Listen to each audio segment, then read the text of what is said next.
जय हिंद दोस्तों, स्वागत है आप सभी का आपके अपने यूट्यूब चैनल पे। इससे पहले भी हमने इसका पार्ट 1 अपने मेन चैनल पे अपलोड किया था। आशा करते हैं कि आप लोगों ने उसको देख लिया होगा। अगर नहीं देखा है तो जाकर देख लीजिएगा। हमारे मेन चैनल का लिंक इसी वीडियो के डिस्क्रिप्शन में आपको मिल जाएगा, वहाँ से क्लिक करके आप देख सकते हैं।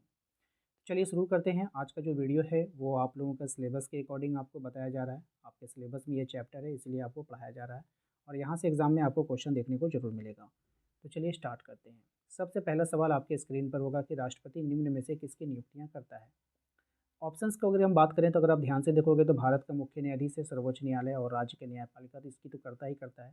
राज्यपाल और चुनाव आयुक्त की भी नियुक्ति करता है और दूसरे देशों में राजदूत जो भेजे जाते हैं उसका भी नियुक्ति कौन करता है, तो राष्ट्रपति करता है। इसीलिए इसका जो राइट आंसर हो जाएगा वो उपयुक्त में से सभी हो जाएगा। अगला सवाल है हमारा कि सभी अंतर्राष्ट्रीय संधि समझौता किसके नाम से होता है। तो जितने भी अंतर्राष्ट्रीय संधि होगा या फिर समझौता होगा वो सभी किसके नाम से होते हैं, तो वो सभी राष्ट्रपति के नाम से ही होते हैं। ऑप्शन बी हमारा यहाँ पे राइट आंसर। क्वेश्चन नंबर 43 पे आइए, कहा जा रहा है भारत के रक्षा बलों का सुप्रीम कमांडर कौन होता है। तो भारत के जितने भी रक्षा बल होते हैं उनका जो सुप्रीम कमांडर होता है वो राष्ट्रपति होता है। ऑप्शन डी इसका राइट आंसर होगा। नेक्स्ट है आपका कि राष्ट्रपति अपने अधिकारों का इस्तेमाल किसकी सलाह पर करता है। तो राष्ट्रपति अपने अधिकारों का जो प्रयोग करता है वो किसकी सलाह पे करता है, तो मंत्री परिषद की सलाह पर करेगा। ऑप्शन डी इसका राइट आंसर हो जाएगा। अगला सवाल है हमारा कि संसद द्वारा पारित कोई विधेयक कब कानून बन जाता है। जब कोई विधेयक पास होता है तो राष्ट्रपति की जब मंजूरी मिल जाती है तो वो क्या बन जाता है, कानून बन जाता है। भारत में सरकार का मुखिया कौन होता है। तो भारत जो है हमारा, वहाँ पे सरकार का जो मुखिया होगा वो प्रधानमंत्री होता है। संयुक्त राज्य अमेरिका का राष्ट्रपति होता है, क्या कैसा राष्ट्रपति होता है आपको बताना है।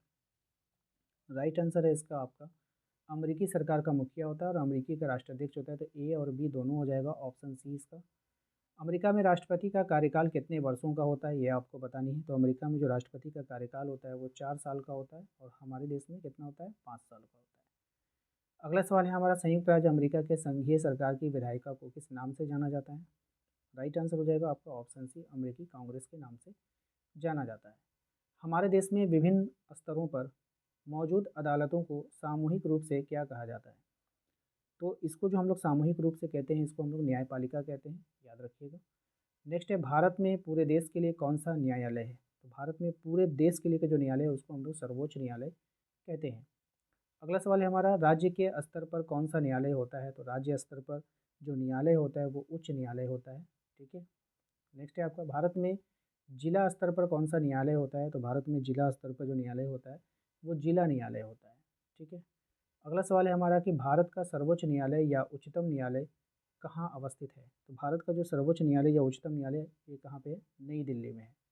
ठीक है। नेक्स्ट है आपका, झारखंड का उच्च न्यायालय कहाँ पर होगा। तो झारखंड का अधिकतर जितने भी राज्य होते हैं ना उसका न्यायालय जो होता है वो उसके राजधानी में होता है। तो कहाँ पर होगा आपका, रांची में हो जाएगा। ठीक है, याद रहेगा सभी को। अगला सवाल है हमारा कि केंद्र सरकार और राज्य सरकार के बीच अगर विवाद उत्पन्न होता है तो इसकी सुनवाई कौन सा न्यायालय करेगा। तो यहाँ पर जो इसकी सुनवाई करेगा वो सर्वोच्चतम या फिर उच्च न्यायालय करेगा। ठीक है। नेक्स्ट है आपका, फौजीदारी और दीवानी मामले में अपील करने के लिए सर्वोच्च संस्था कौन है। तो यहाँ पर जो सर्वोच्च संस्था है वो सर्वोच्च न्यायालय है।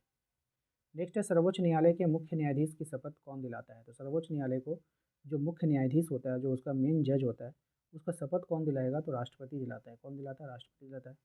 सरकारी निर्णय से उठने वाले विवादों का निपटारा कौन सा न्यायालय करता है। तो यहाँ पर जो सरकारी विवाद होता है कभी भी तो सर्वोच्च न्यायालय और उच्च न्यायालय मिलकर इसका निपटारा करते हैं। अगला सवाल है, इंदिरा साहनी एवं अन्य बनाम भारत सरकार मामले में सर्वोच्च न्यायालय के कितने वरिष्ठ न्यायाधीशों ने दोनों पक्षों की दलीलें सुनी हैं। तो राइट आंसर हो जाएगा ऑप्शन नंबर ए, 11। ठीक है। पिछड़े वर्गों को 27% आरक्षण देने के भारत सरकार के आदेश को सही ठहराते हुए सर्वोच्च न्यायालय ने क्या संशोधन करने के लिए सरकार को कहा था। तो ये कहा था पिछड़ी वर्ग की अच्छी स्थिति वाले लोगों को आरक्षण का लाभ नहीं मिलना चाहिए। ऑप्शन बी इसका राइट आंसर हो जाएगा। आशा करते हैं आप लोगों को आज का ये वीडियो पसंद आया होगा। तो इसके पहले के जो भी वीडियो हैं हमारे मेन चैनल पे उसको उसमें 40 क्वेश्चन आप लोगों को बताया गया है, तो उसको आप लोग देख लीजिएगा, वरना फिर ये वीडियो अधूरा हो जाएगा। ठीक है। तो मेन चैनल पे जाने के लिए आप हमारे लिंक का प्रयोग कर सकते हैं, या नहीं तो आपको यूट्यूब पे सर्च करना है जैकपुर। जैसे ही आप यूट्यूब पे जैकपुर सर्च करोगे आप हमारे मेन चैनल पे चले जाओगे। चलिए मिलते हैं हम लोग नेक्स्ट अगले वीडियो में।